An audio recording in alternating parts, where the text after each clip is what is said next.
جب سورہ انعام کی یہ آیت اتری، جو لوگ ایمان لائے اور انہوں نے اپنے ایمان میں گناہوں کی آمیزش نہیں کی، تو آپ صلی اللہ علیہ وسلم کے اصحاب نے کہا، یا رسول اللہ، یہ تو بہت ہی مشکل ہے، ہم میں کون ایسا ہے جس نے گناہ نہیں کیا؟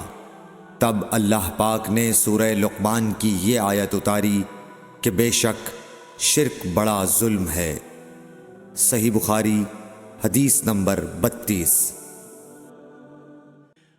رسول اللہ صلی اللہ علیہ وآلہ وسلم نے فرمایا، منافق کی علامتیں 3 ہیں: جب بات کرے جھوٹ بولے، جب وعدہ کرے اس کے خلاف کرے، اور جب اس کو امین بنایا جائے تو خیانت کرے۔